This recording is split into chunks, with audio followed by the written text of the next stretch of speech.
Number 5, yep. Circle. Be careful bumping. Circle and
I just did a morning sunrise shoot with these buildings a few hours ago.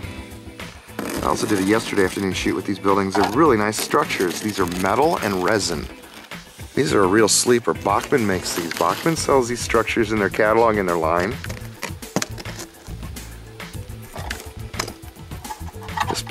This structure is literally like a tin can welded, soldered together with tricked out details and a cast top. And it connects right to the conveyor system. These conveyor systems, you don't even have to build them. They fold. They fold up, snap together. So this is kind of neat for somebody who wants to do some sort of an industrial scene on their layout. Fast, easy, no setup time. These come built. Not trying to advertise it, I'm just saying, here's a sleeper. This is what happens. This is the kind of product that the modelers really never find out about. They end up in a catalog. They obscurely just really don't get promoted that much. And then ends up dumping them. So this is something to look for. This is a cool building that modelers, especially this silo Tyler. This tower here with the silo in it looks really kind of trick. So that's that thought today.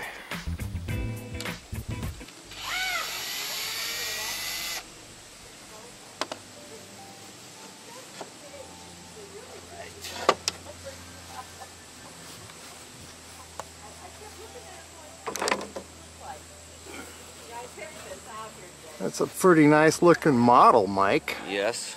Tell me, why did you build this and what is this about? This is gorgeous. Well, I've always built 1/25th scale model cars ever since I was a kid. And I always wanted to build an autorack big enough to display the 1/25th vehicles on.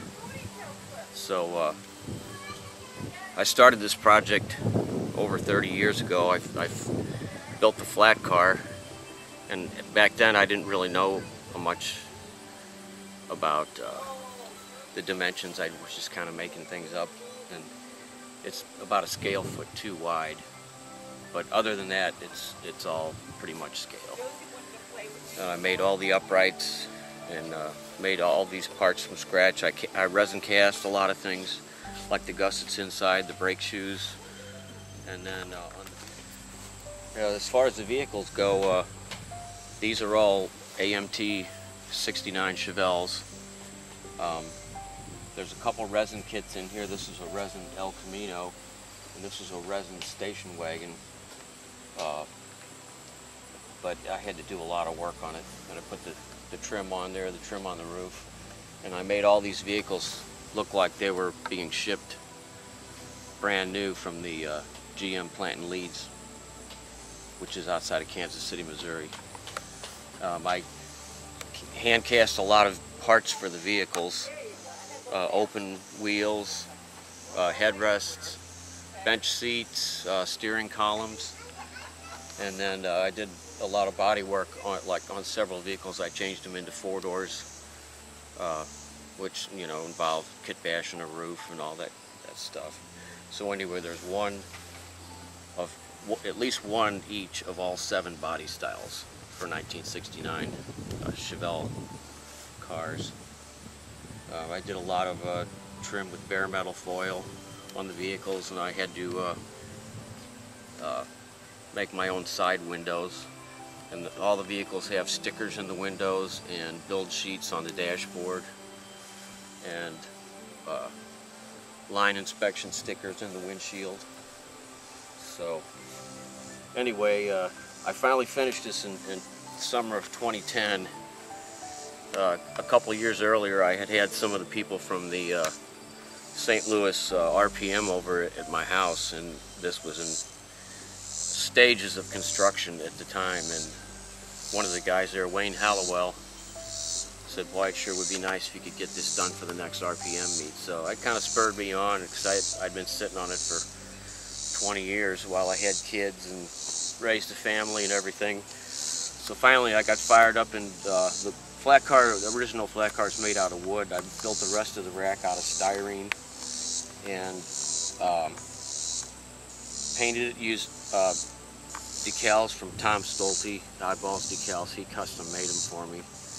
And then I spent the whole summer of 2010 doing the car models that I had for years. And I had enough to actually do 2 auto racks, but I cannibalized some of the other models for parts and stuff, but I still might do another one. So anyway, it was done in time for the 2010 RPM show, and it was a pretty big hit there. So it's got a working cushion under frame, working bearings. Yeah, show it. Anyway, I'd like to eventually build a Vertipack someday. I've been collecting Chevrolet Vega models, but I need 30 of those, which is going to take a long time to build to get enough of those. But I do have enough Chevy pickups for a bi-level. That's probably my next project in this scale. So there you have it.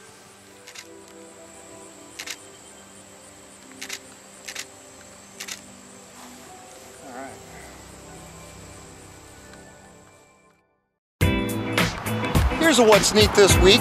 At the NMRA Nationals in Atlanta this summer, Bachmann announced a few building kits. One of them was a resin kit of an ice cream store. And I just happened to find the prototype of this kit right on Highway 55, out in the middle of Illinois.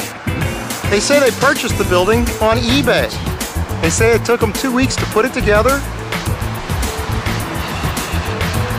Pretty amazing.